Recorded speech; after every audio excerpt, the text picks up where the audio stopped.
উপস্থিত আজকের অনুষ্ঠানের সভাপতি, বিশেষ অতিথি এবং সঞ্চালক এবং সামনে আমার জানারখিল এলাকার মা ও বোনেরা এবং সবাইকে আসসালামু আলাইকুম।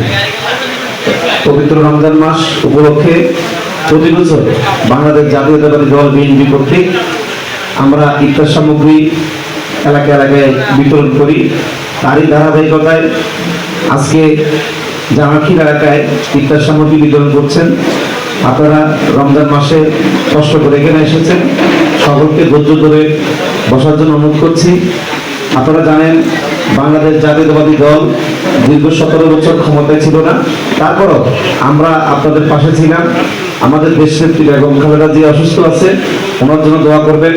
উনি এবং ওনার সন্তান তারেক রহমান আগামীতে যেন বাংলাদেশে এসে আবার আপনাদের সাথে রাজনীতি করতে পারে, আপনাদের সেবা করতে পারে, আপনারা ওনাদের জন্য দোয়া করবেন।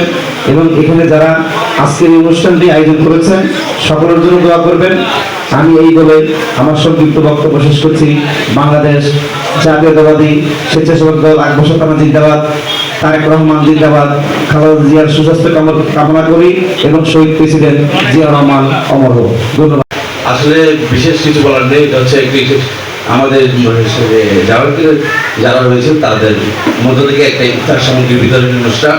এটা আসলে ইফতার সামগ্রী বিতরণ অনুষ্ঠান বলতে আমাদের যার যার সামর্থ্য রয়েছে তাদের থেকে সবাই মিলে আপনাদের জন্য একটা উপহারের আয়োজন করা, এত ইচ্ছার চেয়ে বেশি কিছু না। এটাকে আপনারা উপহার হিসাবে মনে করবেন। আমরা আগেও ছিলাম, এখনো আছি, ভবিষ্যতে থাকবো। আমাদের জন্য সবসময় দোয়া করবেন। এই বলে আমার বক্তব্য এখানে শেষ করছি। আল্লাহ হাফেজ। আজকে এই মহতি অনুষ্ঠানে আসলে বক্তব্য দেওয়ার কিছু নেই, তারপরে 2-4টা কথা বলতে হয়। মহতি কাজ করার জন্য কোন অবস্থায় তারা দেয় নাই। একটা ইফতার মাহফিল করতে গিয়েছিলাম আমরা, সেখানেও তারা বাধা দিয়েছে, পুলিশ দিয়ে হামলা করেছে, আমাদের ইফতার মাহফিল পণ্ড করেছে। যে ইউনাইটেড স্কুল ছিল, এই ইউনিভার্সিটি স্কুলে আমাদেরকে তারা ইফতার মাহফিল পর্যন্ত করতে দেয় নাই। আজকে আল্লাহর অশেষ রহমত, গত